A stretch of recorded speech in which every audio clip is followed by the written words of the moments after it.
magsabi ng amen. Una sa lahat, we are family because tayo po ay pamilya dahil po.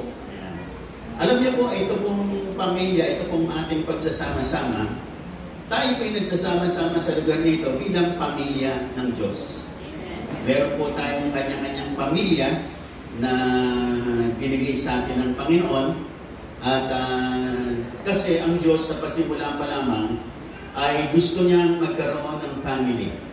Kaya nga ang sabi po sa Aklat ng Mga Awit 68 verse 6, God sets the solitary in the family. Na yung daw kung nung binasa ko po sa isang salin, sabi, God sets the lonely in the family.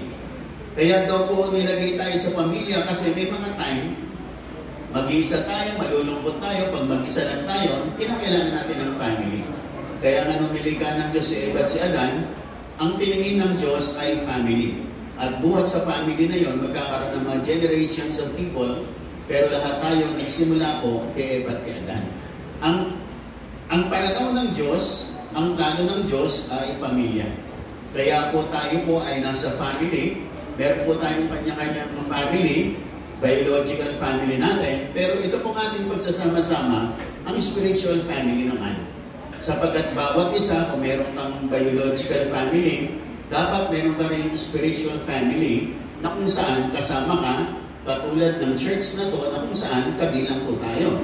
Lahat po tayo, dinala rito ni Lord kasi tayo po ay kabahagi sa pamilya ng Diyos.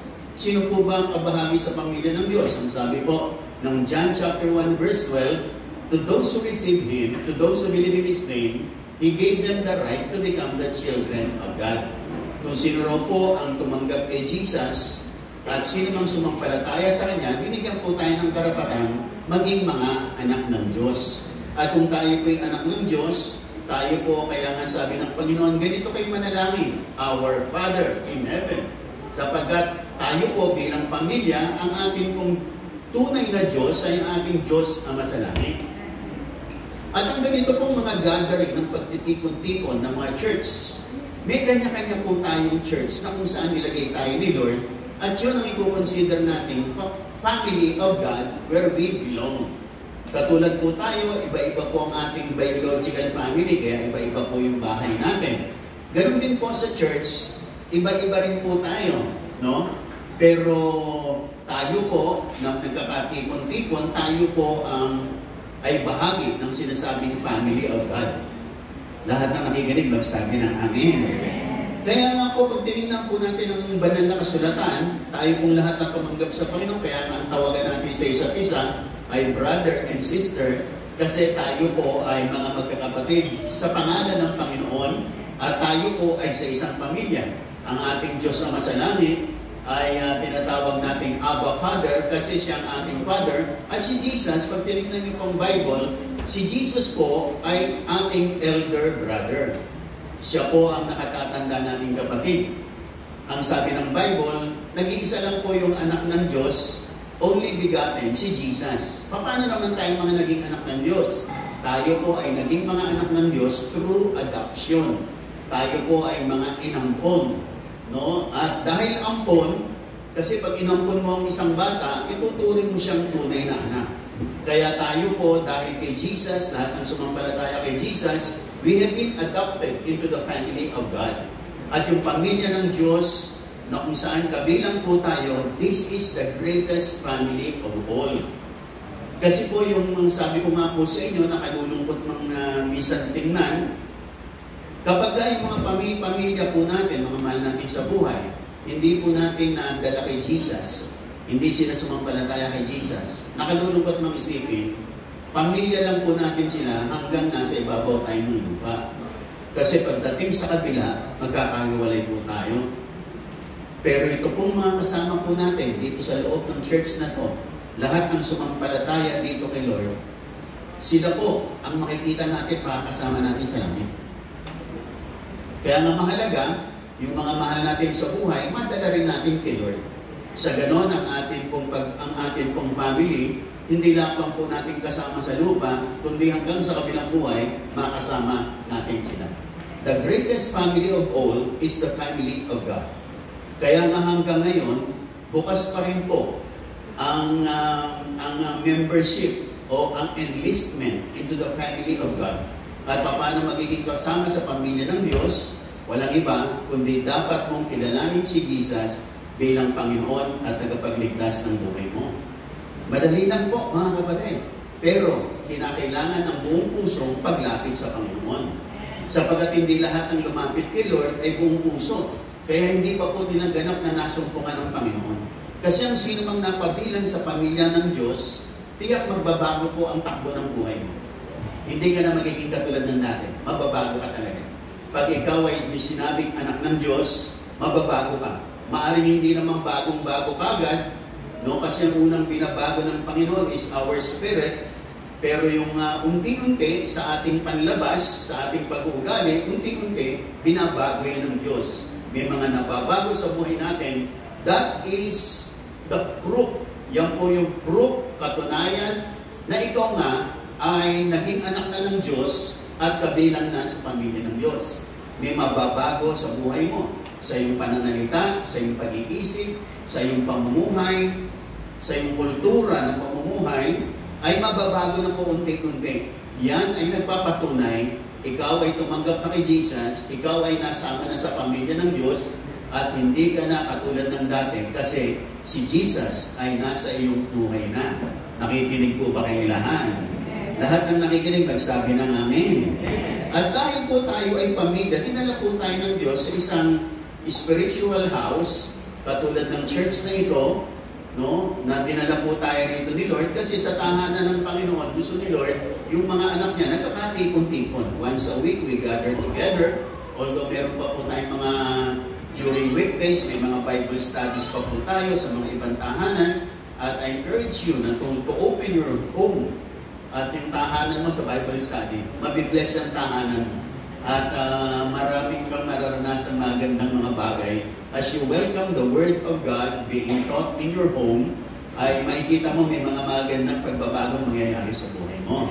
Kaya nga tayo po ay nag-gather dito para sa ganun makinig po ng salita ng Diyos, humingi ng gabay sa Panginoon, nag-gather tayo to recharge ourselves in the presence of God. Kinakailangan nag-charge ka. Katulad ng mga cellphone natin, sinacharge natin yan.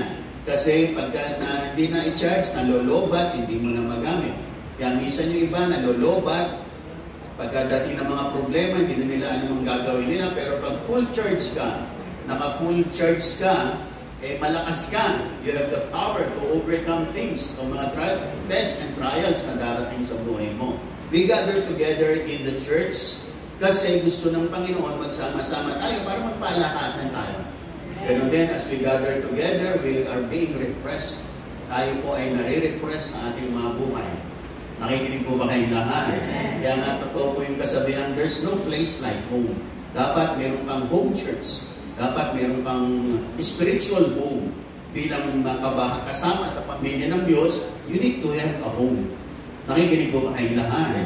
Kasi sa home natin, doon lang talaga tayo makakapagpahinga, makakapag-refresh. Kaya nga karamihan sa atin, di ba, sa bahay tayo nakakapagpahinga, doon tayo naliligo, nagbibihis, nag-aayos, naglilinis, kumakain. Kung paano ginagawa natin yan sa ating mga tahanan, sa spiritual sense, ganyan din ang nangyayari sa loob ng church. Na kung saan ang church ay ating spiritual home, na kung saan nilagay ka ni Lord para maggabayan ka. Sabagat itong family na to, ang pinaka-importanting pamilya mga kapatid, ay spiritual family. Ito pong pagsasama-sama natin sa church, tulad ng binabanggit ko kanina. Bakit? Kasi itong mga kasama mo sa church, ito ang makakasama mo sa langit pagdating ng panahon. Lahat ng nakikinig, magsabi na namin. Kaya nga po yan ang isang mitiin natin. Nandito po tayo, hindi para magtayo ng isang panibagong reliyon.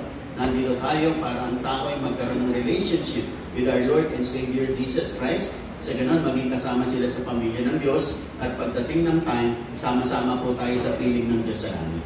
Nakikinig po ba kayong lahat? Kaya napakaganda po na yung buhay mo, i-ugnay mo sa Panginoon. I-connect mo sa Panginoon. You need to believe on the Lord Jesus Christ. Sabi po ng Acts chapter 16, believe on the Lord Jesus Christ and you will be saved, you and your family. Sisimulan ng Diyos sa'yo, pero hindi magtatapos sa'yo. Gusto ni Lord, pati pamilya mo.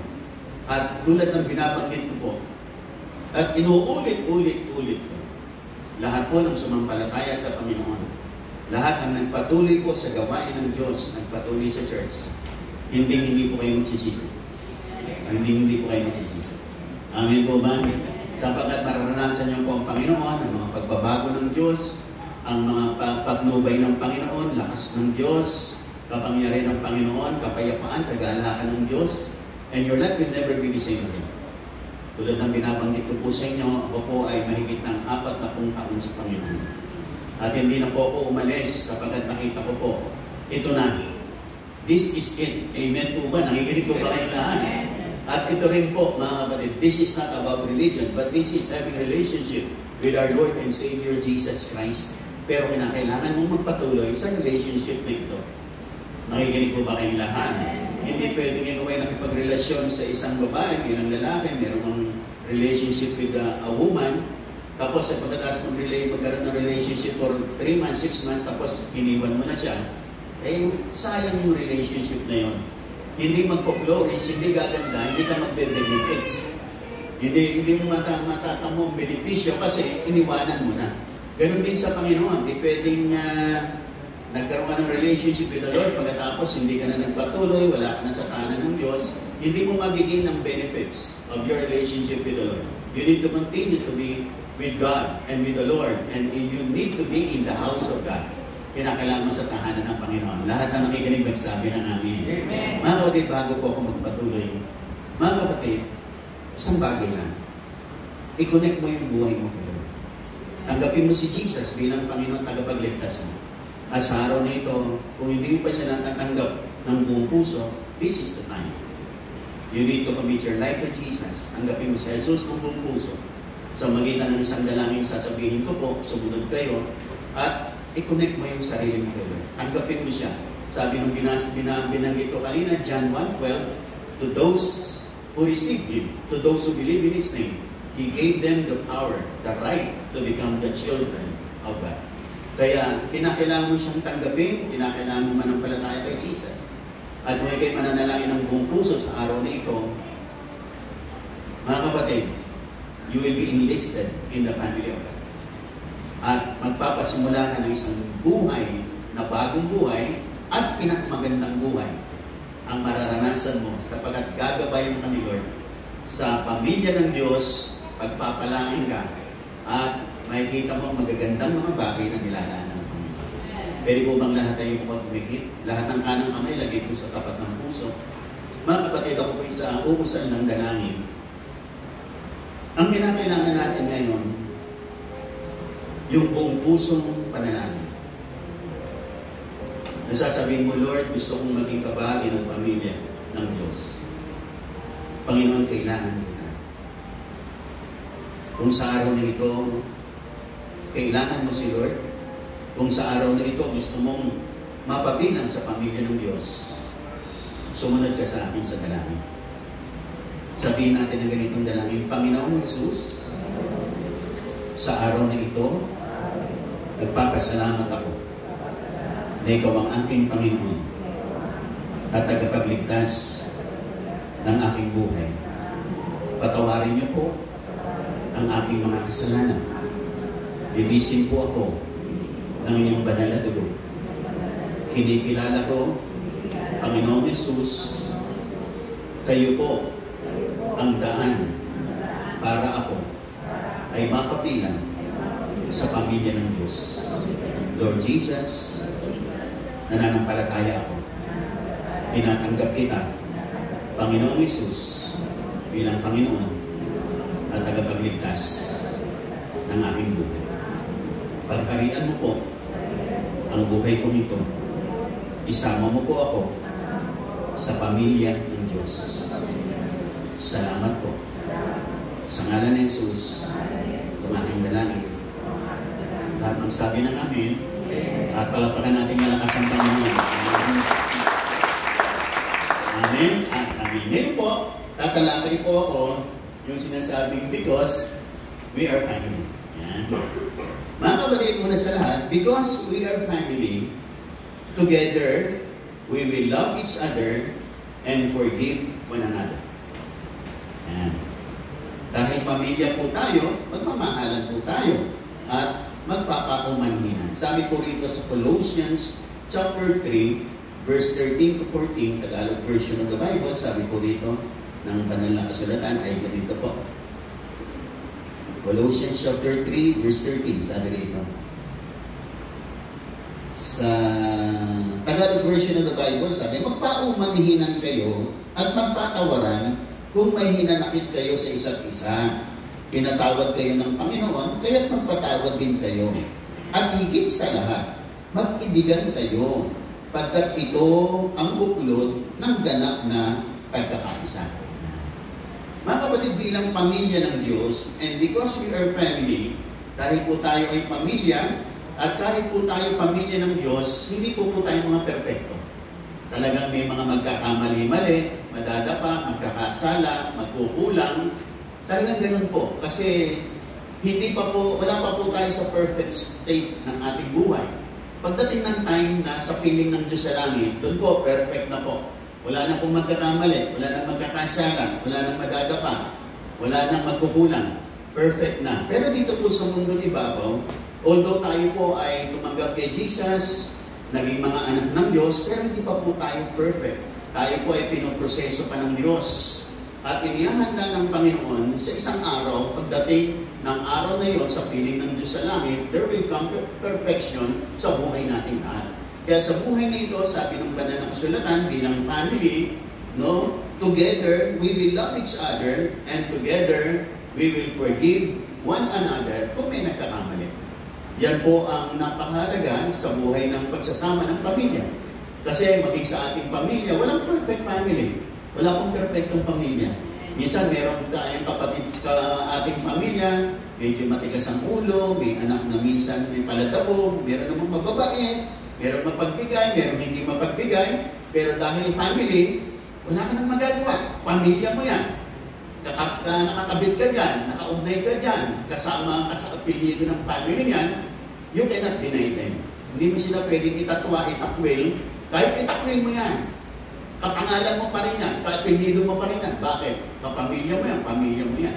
Ganun din po tayo bilang mga bahagi ng family of God na dito sa Jesus Christ Forever Blessed Church. Bilang family, dapat sa ating pagsasama-sama ay patuloy tayong magmamahalan at kung meron nagkakamali, magpapatawaran.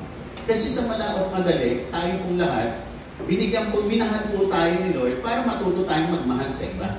Ikaw ay minahal ni Lord para sa ganon, magmahal ka rin sa iba.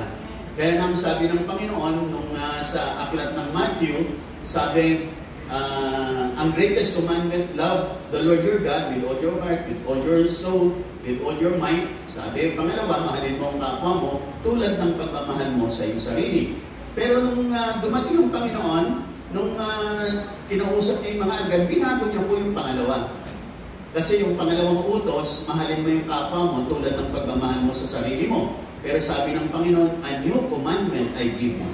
Ano ang bagong commandment ng Panginoon? Sabi, mahalin mo ang kapwa mo tulad ng pagmamahal ko sa iyo.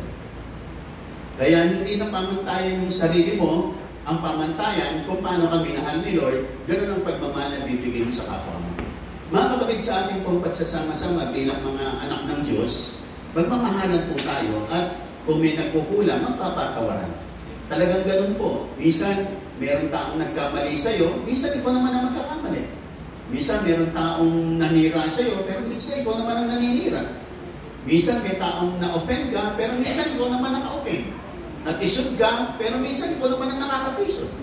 Kaya mga kapatid, dahil po tayo, lalawakan po natin ang ating pangunawa bilang bahagi ng pamilya ng Diyos, ang pinakamahalaga, magmamahalan tayo. Kasama ng pagmamahal, ang pagpapatawad.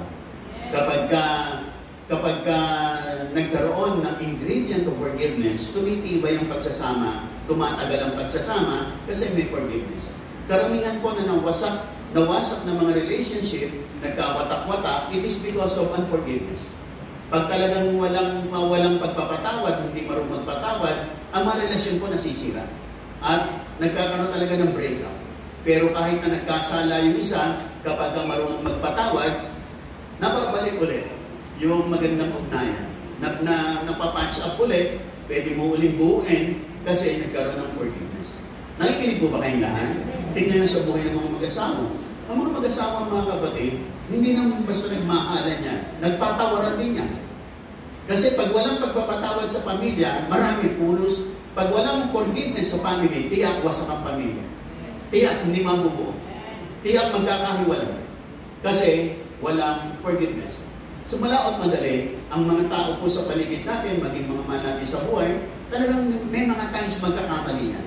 May mga times, may mga ugali yan na hindi natin magugustuhan, pero dahil pinagsama-sama tayo ni Lord bilang family, we need to love one another and we need to forgive one another kung sakasakali siya'y nagkamali sa atin.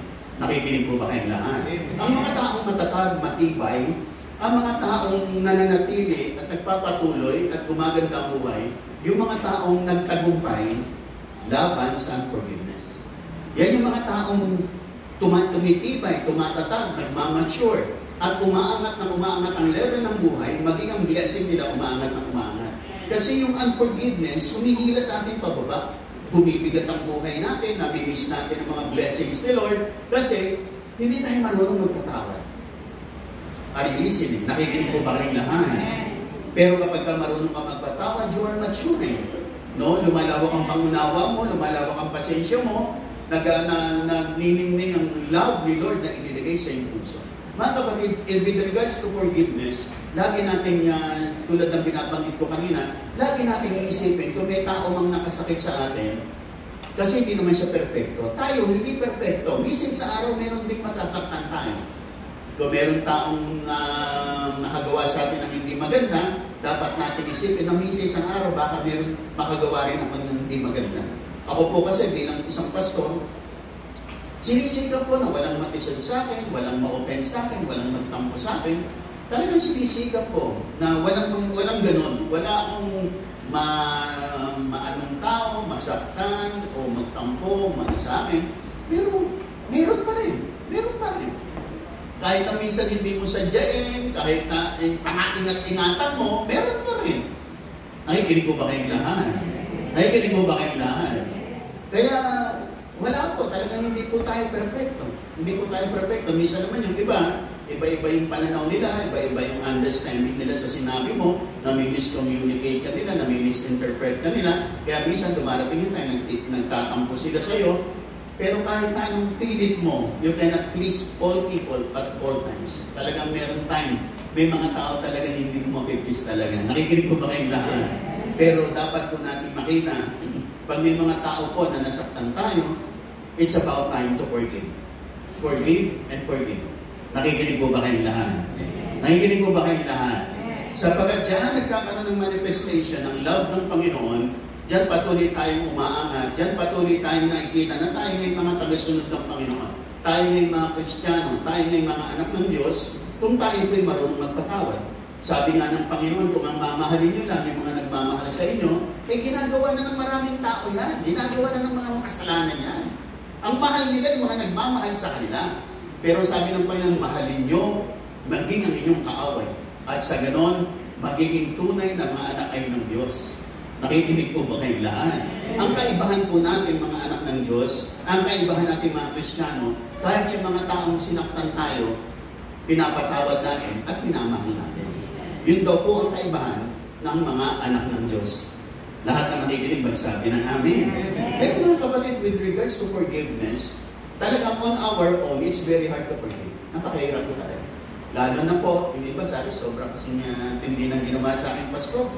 Talagang napakahirap, kaya napakalalim ng naging sugat at ang ginawa niya sa akin, grabe.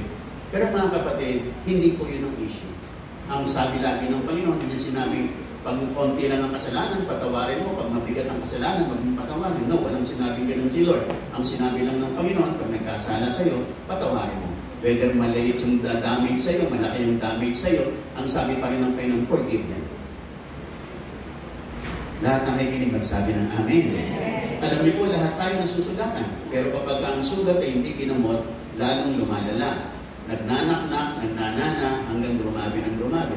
Ganun din po, pag tayo po'y nasaktan, para yung sugat. Pag nasugatan ka, gamutin mo. Ang gamot, love, and forgiveness. At pag ginamot mo yan, habang una pa lang, madaling gumaling. Pag hindi mo ginamot, nanatili yung unforgiveness, hatred, bitterness sa buhay mo, lalala ng lalalayan, gagrabe ng gagrabe yan, lalalim ng lalalim yan, hanggang sa dumating araw, napakahirap mo ng patawaran. At higit sa lahat, pag hindi ka nagpatawad, ikaw ang lugi. Ikaw ang lugi.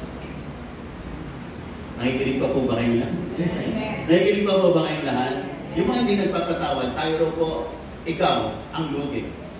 Kasi, maaaring yung nakagalit mo, wala na sa kanya, pero ikaw hanggang ngayon, may dinadala ka pa rin, napakahirap para sa iyo.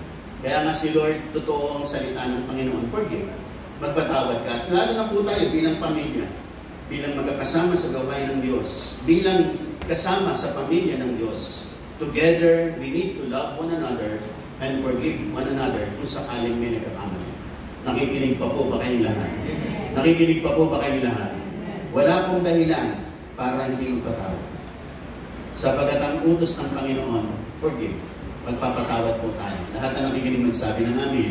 Magpapatawad tayo kasi nagawa niya tayo ng masama, pero isang araw, baka tayo naman ang makagawa. Kaya, pag nagtanim ka ng forgiveness, pag ikaw naman nagkamali, aani ka rin ng forgiveness. At isang sa mga pagkilos at para magnatiling intact, matatag, matibay, maligo, ang ating relationships with one another, we need to love and forgive. Kasi yan po ang sinasabi po ng salita ng Diyos at dyan po tayo mapapabuti. Nakikinig pa po ba kayong lahat? Nakikinig pa po ba kayong lahat? Sabi nga ng isang sumulat, it is not what happens around you, it is what happens in you. Sabi na isang nabasa ko, yung ibon daw, hindi natin mapipigilan lumipad, pero mapipigilan mo siya na huwag magpugat sa iyong ulunan. Na ibig sabihin, nandyan talaga ang kasalanan sa paligid, pero huwag mong hayaang pumasok sa iyong puso at kalooban. Alisin mo. Nakikinig mo ba kayong lahat? Ang mga unforgiveness, bitterness, hatred, lahat yan basura ng buhay. Huwag mo hayaan yung basura nasa puso at kalooban mo. Kasi tayo, lahat ng basura, tinatapon natin sa labas. Kasi ayaw natin magtago ng basura sa ating mga tahanan. Amen po ba? Kaya tingnan nyo lahat ng basura nilalabas. Yung mga hatred, bitterness, yung mga tisod, tampo, mga inggit, selos, lahat kanyang basura. Itapon mo, surrender mo, ibigay mo kay Lord. At hayaan mo, pagalingin ka ng Panginoon. Maghari sa iyong pag-ibig ng Panginoon. Gaganda buhay mo, pati ikaw gaganda ka. Amen po ba? At maging ang mga pagpapala mo dadaloy. Gagaang ang buhay mo. At magiging masaya ka, mapayapa ka. Kasi you have learned to love and forgive people sa bawat araw ng buhay mo na nilalakaran. Ito po tayo mga kapatid, bilang family. No, hindi po maiwasan na minsan may mga magkukulang, magkakamali. Pero bilang pamilya, love and forgive one another. Lahat ng nakikinig, pwede mang pumalakpak ng malakas sa ating Panginoon. Amen? Sa pamilya po kasi hindi naiwasan talaga. No? Minsan ay mga magkakapatid sa babahay, nagkakagalit-galit sila, nagkakatampuhan sila, pero pamilya pa rin sila. Nagkakasundo pa rin sila, nagbabati-bati pa rin sila, kasi sino ba man naman ang tutulungan? Di yung magpapamilya. Nakikinig po ba kayong lahat? Pero hindi po sa buhay po natin na kinakailangan po natin to forgive one another, love one another. Sino ba magtutulong-tulungan? Kundi tayo rin. Amen po ba? Pangalawa mga kapatid, because we are family, we will live with honor and respect. Dahil tayo po ay pamilya, dapat mamuhay tayo ng mayroong paggalang at pagrespeto. Lahat na nakikinig, magsabi ng amin. Kaya ang sabi ng Ephesians chapter 6, verse 1 to 2, ay sabi po ay ganito, sapagat ito ay tumutukoy po sa mga anak, sa kanilang paikitungo sa kanilang magulang, mga anak. Ephesians chapter 6, verse 1, sundin ninyo ang inyong magulang alang-alang sa Panginoon, sapagat ito ang nararapat. Igalang mo ang iyong ama at ina, ito ang unang utos na may kalakip na pangako, ganito ang pangako. Ikaw ay giginhawa at lalawin ang iyong buhay rito sa lupa. Tayo po nagsasama-sama, mamuhay po tayo ng may paggalang at pagrespeto sa isa't isa. Una, pagrespeto sa mga nakatataas. At pangalawa, respecting one another. at honoring one another. Dapat nandun po tayo sa ganong katayuan ng ating mga buhay. At higit sa lahat, lalo na po sa ating mga pamilya, ang paggalang po natin, lagi nagsisimula po sa ating mga biological family. Pag sa bahay mo, natutong pinalaki ka ng nanay mo na magalang at marespeto, madali kang gumalang at rumispeto sa loob ng church kasi sanay ka na.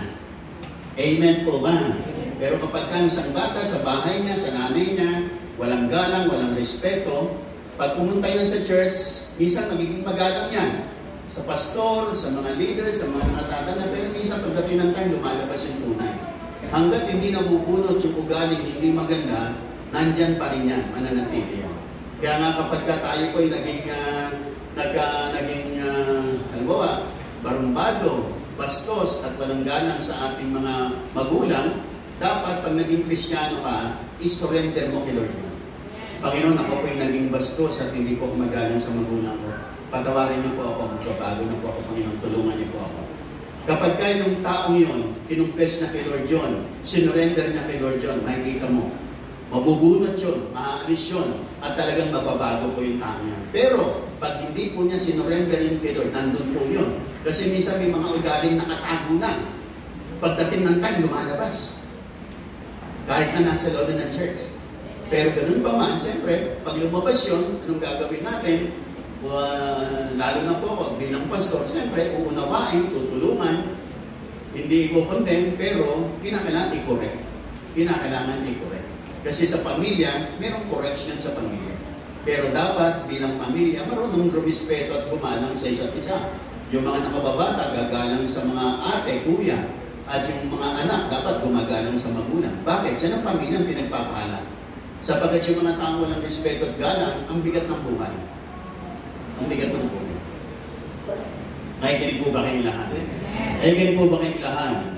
Kapag isang bata, dumating ang time na sa kanyang kabataan, naging subain, matigas ang ulo, pala sagot sa magulang, walang galang respeto. Pagdating ng time, makikita niyo hindi gumagandang buhay. Hindi gumagandang. Kasi ang pangako ng Panginoon, giginhawa ka at lalawig ang buhay mo dito sa ibabaw ng lupa. Amen po ba? That is always true. That is always true. And that will remain to be true forever. Forever po. Na isang batang magalang marespeto sa kanyang magulang, matulungin, mapagtanaw ng utang na loob, pinagpapahala ng Diyos. Nakikinig po ba kayong lahat? Nakalulungkot yung isang atleta natin, kung siya raw ba'y ang bata, hindi sana hindi na siya pinagpala. At saka, hindi ko usapin yung kultura. Isa pinag-uusapan yung kultura sa Facebook, yan daw kultura ng utang na loob. Bakit? Ano ba ang gusto mong kultura? Yung kulturang walang utang na loob? Hindi lalo na kung napakpangit naman. Nakikinig po ba kayong lahat? Kasi yung mga sinasabi ngayon kasi, kulturang utang na loob, yan yung mga taong walang utang na loob. Pagka ginagawa nilang issue yung culture ng pagtanaw ng utang na loob, yung mga gumagawa ng issue niya, yung mga taong walang utang na loob. Pero yung mga taong mapagmahal sa magulang, talagang kumakalinga sa magulang, walang problema sa kanila. Kahit sabihin niya ng kultura natin, masaya sila dyan. Bakit? Ginagampanan nila ng may pagmamahal, masaya sila. Nakikinig pa po kayong lahat. Kaya nung nababasa ko gano'n, sabi ko, kasi alam niyo, pagka nagpo-post tayo, minsan lumalabas yung laman ng puso. Lumalabas yung laman ng puso. Kaya nga dapat ingat-ingat tayo mag-post sa Facebook kasi lumalabas yung ating puso at kalooban sa pagpo-post natin. Are you listening? Are you listening? Kaya kapag yung iba nagpo-post ng mga pagalit, talagang mas masama ng loob yung talagang lumalabas doon. Pero tingnan mo yung mga taong nakapagpatawad, ang post nila, nagpapatawad sila. Kasi lumalabas sa posting mo kung ano yung laman ng puso mo. Nakikinig po ba kayong lahat? At higit sa lahat tayo po bilang pamilya, we must live and we must learn to honor and respect yung dapat irespeto at igalang. Lalo na po ang mga nakatatanda sa atin. Nakikinig pa po ba kayong lahat? Lagi kong sinasabi, no, minsan kasi nabakita natin sa Bible na sinasabi, respect and honor them, give honor and respect to whom honor is due. Kung saan ang paggalang ay karapat-dapat. Ang problema po kasi, Minsan yung mga magulang natin, mababait sila. Paano naman yung mga magulang na mga maraming bisyo, hindi naging mabuting magulang? Ibig sabihin, hindi na natin nire-respeto at gagana. Yun ang problema. Nakikinig po. Nakikinig pa po ba kayong lahat? Nakikinig pa po ba kayong lahat? Mga kapatid, ibibigay pa rin ang pagrespeto at paggalang.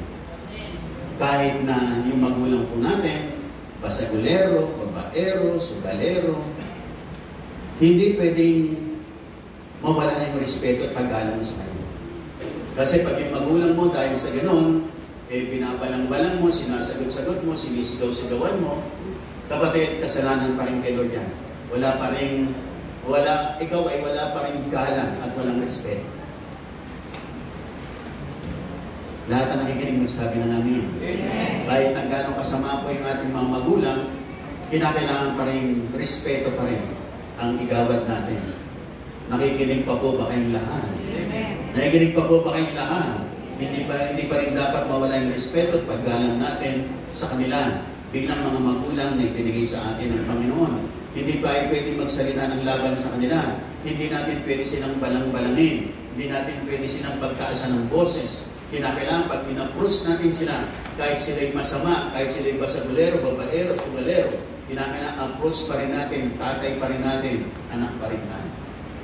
Hindi pwede magbaliktad. Kahit na dumating yung time, yung magulang mo, elementary lang, ikaw nakatapos, umaman, wala ka pa rin karapatan pagtaasan ng boses sa magulang mo. Sapagkat pag pinagtaasan mo ng boses, yan ay kabastusan at kawalan ng respeto. Are you listening? Nakikinig po ba kayong lahat? Mahirap po in dealing with someone in authority, medyo mabigat po yan sa harap ng Diyos. Kasi ang Diyos, lagi niyang binibigyan ng pagpapahalaga yung mga authority. Na yan ay inilagay ng Panginoon, di siya nagkamali. Na inilagay yan sa iyo, kinakailangan matutunan mo bilang bahagi ng pamilya, gumalang at rumispeto. Kinakailangan mong gawin yan kasi yan ang gusto ng ating Panginoon. Nakikinig pa po ba kayong lahat? Kasi yung iba, marespeto sila kasi mabait yung magulang nila, kasi mabuti yung magulang nila, pinapakain sila ng magulang nila, pero pag hindi na sila pinapakain, parang tingin nila sila na ang magulang, sila na ang mataas, sila na ang may karapatang magsalita, sila na ang may karapatang mataas ang boses. Hindi po, mali po. Mali po yun. Kasi siya pa rin ang magulang mo. Siya pa rin ang nakatatanda sa iyo. Siya pa rin ang nilagay ng Panginoon. Kahit na marami siyang pagkukulang, dapat ang respeto ng paggalang manatili. Nakikinig pa po ba kayong lahat? Nakikinig pa po ba kayong lahat? Ako po kasi lumaki po ako sa aking magulang. Broken family po kasi ako. Ang tatay ko po may tunay na pamilya. Lumaki po ako sa nanay ko. Pero hindi po ako sumasagot sa nanay ko. Kahit ano pong pagalit ng nanay ko, hindi ako sumasagot. Kahit na mali-mali na yung mga pagalit ng nanay ko sa akin, hindi ako nangangatwiran. Makikinig po ba kayong lahat? Pag nagalit yung nanay ko, sabi ko nga, tinatambakan ako ng labahan nun. Mga kumot, mga ano, tinatambakan, pinalalabas sa akin lahat yun. Pero hindi ako kumikibo. Sige lang. Hindi ako nangangatwiran. Makikinig po ba kayong lahat? At hindi naman ako napasama. Amen po ba? Bumibigat ang buhay, pumapangit ang kinabukasan. Pag isang batay, palasagot sa magulang, walang respeto, walang galang. Bumibigat ang buhay niya. Hanggang sa kanyang buhay, pagpapamilya, makikita mo, nabobroken yung family, hindi gumaganda ang kinabukasan kasi hindi niya na-realize ang isang ugat ng lahat ng nangyayari sa kanyang hindi maganda dahil sa kanyang maling trato sa kanyang magulang. Lahat ang nakikinig magsabi ng amin. Pero tingnan niyo yung buhay ng mga bata na nangarap sa magulang, rumispeto sa magulang, ginala ng magulang. Talagang pagka ako'y nagtatrabaho, pagtatayo kita ng bahay, pipinang kita ng tingnan niyo yung mga bata yung pinagpapala ng Diyos. Tingnan niyo yung mga bata yung tingnan niyo sa paligid mo. Pinagpapala ng Diyos yun. Lahat na nakikinig magsabi ng amin. Kaya tayo po, kung paano in the family, in the biological family, in the spiritual family, dapat dala-dala po natin yan. Dapat marunong tayo rumispeto at gumalang sa pastor, sa mga leaders po natin. Amen po ba? Nakikinig po ba kayong lahat? Lahat na nakikinig, magsabi ng amen. At sabi ko nga sa inyo, pag magalang sa tahanan, madaling maging magalang sa loob ng iglesia. Pero kapag barumbado sa bahay, minsan nadadala sa loob ng iglesia. Minsan sa simula na pagtatakpan, na itatago, pero later on lumalabas kapag hindi na isurrender kay Lord. Kaya kung meron po tayong mga instances sa buhay natin that we have been rebellious and disrespectful with our parents, it's about time to surrender them to the Lord. So surrender mo sa Panginoon. Panginoon, naging ano po sa magulang, patawarin mo ang Panginoon. Baguhin mo ang puso. Sinusurrender ko sa iyo mga bahagi na yun. Paalis mo sa Panginoon, surrender mo. And the Lord will transform you, change yung puso mo. At sa ganon, magiging magalang ka ng marespeto at magpapatuloy yan. Sa ikabubuti mo yan, ikagaganda mo yan. Nakikinig po ba kayong lahat? Gagaan ang buhay mo, mabibless ka, at higit sa lahat, maluluwalhati si Lord sa buhay mo, magiging masaya ka, gagaan ang mga daloy ng pagpapala sa buhay mo, kasi nawala yung basura sa iyong puso at kalooban. Kaya nga po tayo pinagsama-sama ng Diyos dito sa pamilya ng Diyos, kasi parang turuan tayo, gabayan tayo, at i-process tayo para sa isang araw ng graduation na tayo kukunin ng Panginoon at mabubuhay na tayong kasama ng Panginoon. Amen po ba? Nakikinig po ba kayong lahat? Nakikinig po ba kayong lahat? Kaya po tayo nuhubog ni Lord, tayo po'y inaayos ng Panginoon ating puso at kalooban kasi meron nilalaan maganda si Lord sa atin. Amen po ba? Lahat ng masaya pa magsabi ng amin. Isa na lang po mga kapatid at sa susunod na po yung mga kasunod kasi 10:25 na. Isang bagay na lang. Mga kapatid, bilang family, because we are family, it is a must for us to live in unity and harmony. Dapat nagkakaisa. Dapat marunong maki-harmonize. Dapat marunong makibagay. Dapat marunong makiisa, marunong makipagtulungan. Ganyan po tayo tinawag ng Panginoon. Amen po ba? Nakikinig po ba kayong lahat? Nakikinig po ba kayong lahat? Sabi po rito sa Romans chapter 12, sabi sa verse 6, sabi ganito, Romans chapter 12, verse 16, sabi rito, sa verse 16, sabi rito, magkaisa kayo ng loobin, huwag kayong magmataas, kundi makisama sa mga aba. Huwag ninyong ipalagay na kayo napakabunong. Kasi minsan yung iba masyadong marunong, gusto nila ay sila lagi ang bida. Gusto nila makipagkaisa ka sa amin, pero pag iba naman, ayaw nilang makiisa. Kaya sabi, okay masyadong akala niyo kayo napakarunong. Ang sinasabi niya, matuto kayo makipagkaisa.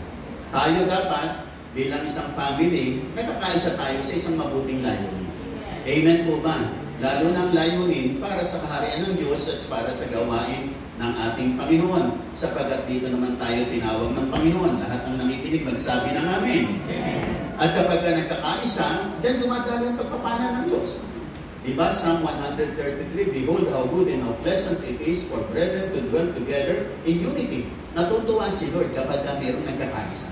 Nalulungkot siya pag nagkakabahabahagi, nagkakawatak-watak, pag nagkakagalit. Di ba yung mga magulang, pag yung mga anak nila nag-aaway-away, di ba malungkot yung puso ng magulang? Walang magulang na masaya na yung mga anak niya nag-aaway. Nagkakagalit, hindi nagkikibuan, hindi nagtutulungan, mas malungkot yung magulang. Si Lord malungkot din. Pag yung mga magkakapatiran sa church, sila nagkakagalit, hindi nagbabatian, nag-iiwasan, nagpapasaringan, nalulungkot ang puso ng Panginoon. Kasi gusto ni Lord, unity and harmony. Dapat marunong tayong makiisa, marunong makibagay. Are you listening? Nakikinig mo ba kayong lahat? Hindi lahat ng bagay, hindi lahat ng pagkakataon sila makikibagay sa'yo. May mga times ikaw ang makikibagay. Hindi lahat ng panahon silang mag-a-adjust sa'yo. There will be times kung naman ang mag-adjust. Kasi pag ikaw ang nag-a-adjust, alam mo, totoo, mas matured ka. Mas malalim ka. Mas mahusay ka. Kasi ikaw marunong mag-adjust. Ikaw marunong magpasensya. Ibig sabihin, okay ka. Maganda ugali mo. Pag lagi na lang ikaw na lang ang pinakikibagayan ng tao, laging pinagpapasensya, ikaw may problema. Are you listening? Nakikinig mo ba kayong lahat? Pero pag ikaw ang umunawa, ikaw ang nagpapasensya, ikaw ang nagbibigay daan, nagpaparaya, matured ka, mahusay ka, magaling ka, natutuwa sa iyo si Lord. Amen po ba? Amen po ba? Tingnan niyo si Abraham at si Lot. Di ba, nag-aaway-aaway yung mga nila, sabi ni Abraham, sige Lot, para hindi mag-aaway yung mga tauhan natin, piliin mo yung lugar na gusto nyo, yung matitira sa atin. Lahat na nakikinig, magsabi ng amin. Pinili ni Lot lahat ng magaganda, lahat ng pangit na lugar na iwan kay Abraham. Pero dahil nagparaya si Abraham, anong sabi sa kanya ng Panginoon? Abraham, lahat ng nakikita mo, pati yung pinili ni Lot, sa iyo ko lahat ibibigay. Bakit? Nagparaya, nagpakumbaba, umunawa. Pero siya ang higit na pinagpala ng Panginoon. Are you listening? Kaya minsan yung mga times, yung mga nagpaparaya, because para lang maghari ang unity, harmony, pagkakaisa, pagkakasundo, nagpaparaya sila, pinagpaparaya nila yung mga damdamin nila, pinapagparaya nila yung kanilang mga kalalagayan, pero in the long run, sila ang pinagpala ng Diyos. Are you listening? Nanginig po ba kayong lahat? Mga kapatid, bilang pamilya, dapat maghari po sa atin ang unity and harmony. Magkaisa po tayo, marunong tayong makiisa, makidaloy. Huwag tayong kontra. Huwag kang kontrapelo. Nakikinig po ba kayong lahat? Huwag kang kontrapelo. Nakikinig po ba kayong lahat? Ang hirap po ng, lalo na po sa atin po mga ministry, sa mga leaders po natin, sa pastor po natin, dapat dumadaloy tayo, nakikiisa tayo, nakikipagtulungan tayo. And with that, lalo tayong pinagpapala ng Panginoon. Amen po ba? Amen po ba? Ito pong ating kinalalagyan. Nangyari po ito because of the unity and harmony in the lives of the people of God dito po sa ating church. Kaya po natin narating ito. At mararating pa po yung next level pag ibayuhin lang po natin ang unity and harmony.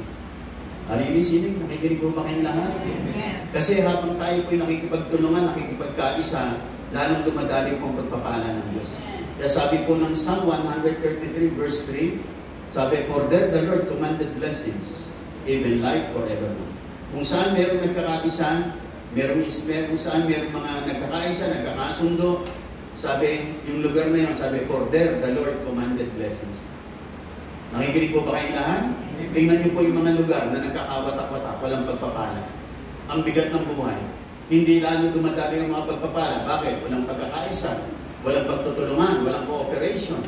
Puro complainings, murmurings. Kaya tingnan nyo, lalong nawawala yung kanilang mga pagpapala. Pero sa isang lugar na minsan kahit mahirap, nakikisa, nakikipagtulungan, nakikipag-harmonize, lalo naman pinagpapala ng Panginoon. Are you listening? Lahat na nakikinig, magsabi ng amin. Mga kapatid, we have been called to unite. Tayo po'y tinawag para magkaisa, para mag-harmonize po tayong lahat. And with that, sabi, for there, the Lord commanded blessings. Kung saan mayroong pagkakaisa, kung saan mayroong nagkakasundo, dumadaloy doon, padadala ni Lord doon ang mga pagpapalang kinakailangan po ng bawat isa po sa atin. Amen po ba? Amen po ba? Yung naniniwala na magsabi ng amin. At palapakin natin malakas ang ating Panginoon. Amen po ba? Kaya bilang pamilya, mga kapatid, because we are family, we need to uphold, we need to walk in the spirit of unity and harmony. Dapat nakikiisa, dapat nakikipag-cooperate. Nakikinig po ba kayong lahat? Kahit medyo mahirap, kahit medyo may sakripisyo, sige lang, may pagkaisa nga. Makikita mo, pagpapalain ka nila. Are you listening? Nakikinig po ba kayong lahat? Mga kapatid, marami po tayong series of projects, mga pledges, mga pagbibigay bago po natin naabot itong ating church building na to. Simula sa lupa, pagpapabakod, pagtatayo ng mga poste, no? Pagpapatiles nito, pagpapakisame, pagpapa-aircon, maraming series of pledges yan na pinagtulong-tulungan ng mga kapatiran natin, hindi po isa lang. Nakikinig pa po ba kayong lahat? Tapos pupunta pa po tayo, pagdating ng time, pupunta pa po tayo sa ating next phase na papatayo po natin yung second floor ng ating church. Mga kapatid, marami na pong payayamanin si Lord dito. Amen po ba? Naniniwala, nagsabi na amen. Kasi pag hindi tayo pinayaman ni Lord, hindi natin napapatayo. Si Lord naman, Gustong payamanin po tayong lahat. Amen po ba? Nakikinig po ba kayong lahat? Ang mahalaga lang, you need to unite. Let us unite and you need to walk in unity and in harmony. At makikita mo yung pagpapala, dadalo. Kaya yung Psalm 133, pag binasa niyo yung mga ilang talata, no, yung mga talata ron, it speaks about unity. Kaya dun sa verse 3, sabi, for there the Lord commanded blessing, even life forevermore. Kung saan meron nagkakaisa, nagkakasundo, nagtutulungan, nagmamahalan, kinukumandi Lord, pagpalain ang lugar na yun. Kaya kita nyo, maging sa mga lugar, pamilya, iglesia, bansa, na mayroong pagkakaisa, tingnan nyo, pinagpapala. Tingnan nyo, blessed. Tingnan nyo yung mga lugar, mga bansa na nag-aaway-away, nagdi-divide-divide, maraming rebelde. Tingnan nyo, ang hirap na bansa. Puro gera. Kaya tingnan nyo, puro kahirapan na nararanasan nila. Wala kasing unity, walang harmony. Pero tingnan niyo yung mga bansang nagkakaisa, magandang unity, harmony, kita niyo pinagpapala. Maunlad, malakas, matatag, masagana. Bakit? May unity, may harmony. Ganon din sa church, mga kapatid. Ganon din sa pamilya ng Diyos. Dapat marunong makipag-unite, makipag-harmonize, makipagtulungan, makikisa, makipag-cooperate. Makikita niyo pinagpapala ang lahat. Pinagpapala ang church, pinagpapala ang buhay ng bawat isa. Pati mga kabuhayan, pamilya nilang lahat, binibless ng Panginoon.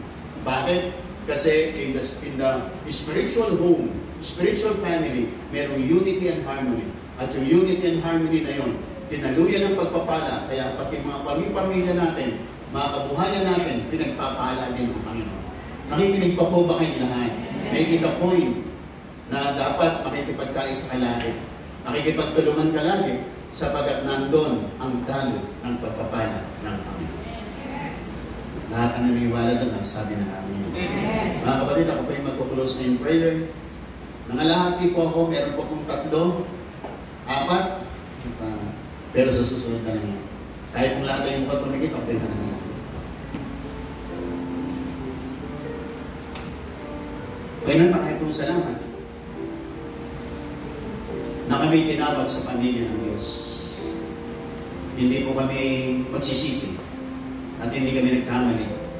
Sapagkat tinawag niyo po kami para pagpalain sa lugar na ito na pinagdalan niyo po sa amin. Marami pa po kayong mga nakalaan, Panginoon. Marami pang mga pagpapalang dadaloy. Marami pang mga sorpresa. Marami pang mga kagalingan.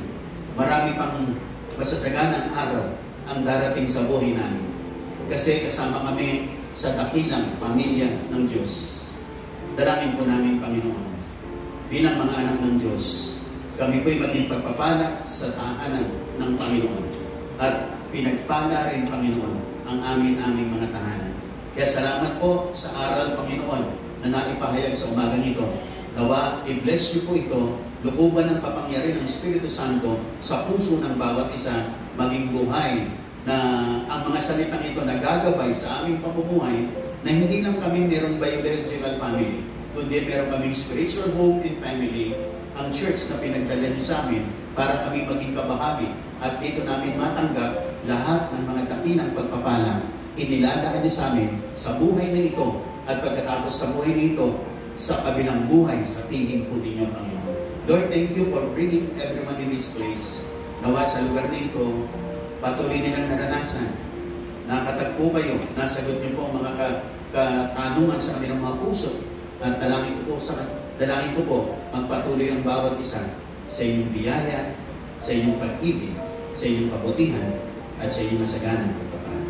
Thank you, Lord, sa lahat-lahat. We give you praise and honor. In Jesus' name, lahat magsabi ng amen.